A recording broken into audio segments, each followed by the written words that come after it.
শেষমেশ নাকি ঈদের খাবার খেয়ে গঙ্গা স্নান করে বাড়ি ফিরতে হলো।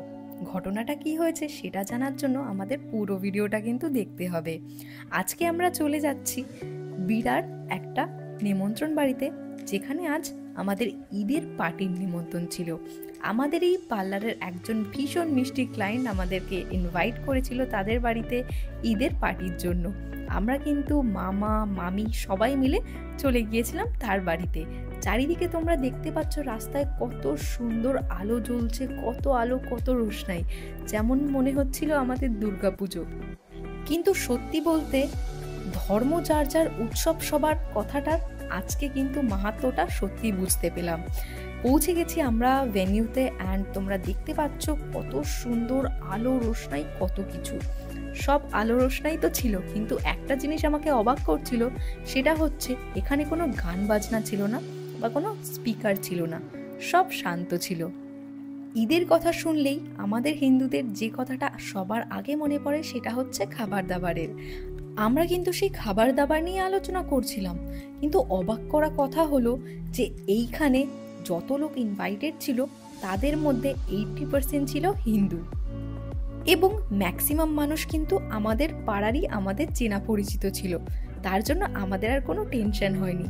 তাই আমরা ঠান্ডা ঠান্ডা স্প্রাইট আর কোকা কোলা নিয়ে কিন্তু বসে গেলাম একটু আড্ডা মারতে।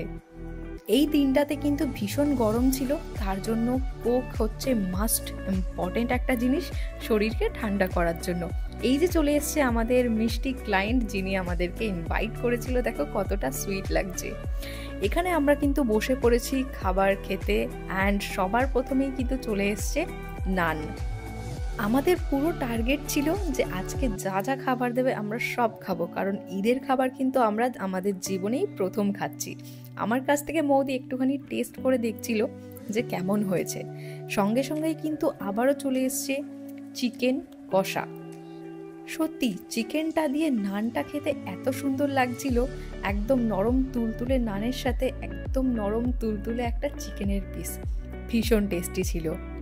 তাড়াতাড়ি নানটা শেষ করে আমরা কিন্তু প্লেটে বিরিয়ানির জন্য জায়গা বানাচ্ছিলাম, কারণ আমরা শুনেছিলাম এই পার্টিতে নাকি দাদা বৌদি বিরিয়ানির যে শেফ, তাকে আনা হয়েছে বিরিয়ানি বানানোর জন্য। তার জন্য আমরা ভীষণই এক্সাইটেড ছিলাম, এবং দেখো কত বড় হা করে আমি নানটাকে শেষ করছি তাড়াহুড়ো করে। দেখতে দেখতেই চলে আসলো বিরিয়ানি, কিন্তু আমাদের মধ্যে সন্দেহটা কিন্তু ছিলই, কিন্তু সেটা ভাঙালো হচ্ছে যে দাদাটা সার্ভ করছে সে আমাদের পাড়ারই একটা দাদা, এবং সে বলল নিশ্চিন্তে খাও। অবশ্যই, এতজন হিন্দু ইনভাইটেড, খাবার দাবারের তো স্পেশাল খেয়াল রাখতেই হবে। তো দেখতে দেখতে আমার প্লেটেও কিন্তু বিরিয়ানিটা চলে এসছে, ততক্ষণেও আমি নানটা শেষ করতে পারিনি। যাই হোক, আমার প্লেটে বিরিয়ানিটা পড়ার সাথে সাথেই এর এত সুন্দর ফ্রেগরেন্স বেরোচ্ছিল, আর এই যে মাটনের পিসটা আমাকে দিয়েছিল, এত সফট, এত তেল তেলে, এত সুন্দর খেতে। আমার মানে ভিডিওটার ভয়েস রেকর্ড করতে করতে আমার লিটারালি মুখ থেকে জল বেরিয়ে যাচ্ছে। সত্যি মাটনের পিসটা ছিল খুবই বড় এবং খুবই তুলতুলে, যে কোনো দাদা বৌদি কিংবা ডিবাপি বিরিয়ানিকে টক্কর দেওয়ার জন্য কাফি ছিল এই বিরিয়ানিটা। আমি ওদের জিজ্ঞেস করছিলাম বিরিয়ানির টেস্টটা কেমন হয়েছে, ওরা বলল খুবই ভালো হয়েছে। তার জন্য আমি কিন্তু ঝটাপট লেগে গেলাম মাংসটা ছাড়াতে। তেল আর মাংস আলাদা করে আমি কিন্তু শুধু মাংসটা দিয়েই খাচ্ছি, কারণ তেল আমার পছন্দ না।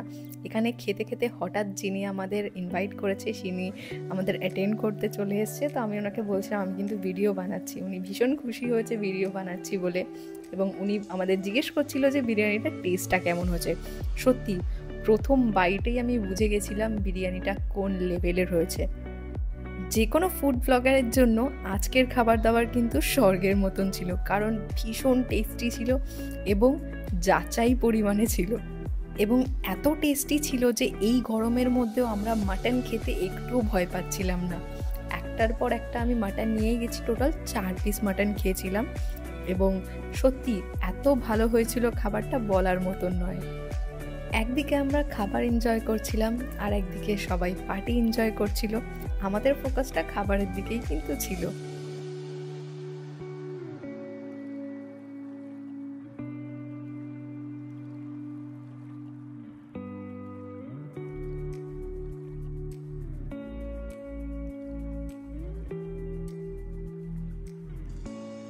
ইতিমধ্যে আমাদের প্লেট ফাঁকা হয়ে গেলেও মামাদের খাবার কিন্তু তখনও হয়নি, এবং চারপাশের লোকজন কিন্তু ওয়েট করছিল কখন আমরা উঠব এবং কখন তারা বসবেন।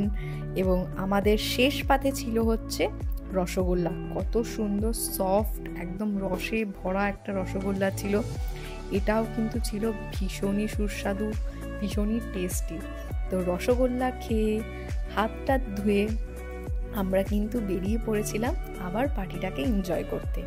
এই যে আমাদের ক্লায়েন্ট, এনার সাথেই কিন্তু আমরা ছবি টবি তুলছিলাম, একটু ফটোশ্যুট করে নিচ্ছিলাম, যাতে আজকের দিনটা আমাদের সারা জীবন মনে থাকে। তো এখানে আমরা বিদায় জানিয়ে আমরা কিন্তু বেরিয়ে পড়েছিলাম বাড়ির উদ্দেশ্যে। শেষে মিষ্টি দিদিভাইটা আমাদের হাগ করে আমাদেরকে বেস্ট উইশেস জানিয়ে আমাদের বিদায় দিল। আমরা বললাম সত্যি আমরা ভীষণ এনজয় করেছি পার্টিটাকে, এবং খাবার দাবার তো খুবই ভালো ছিল।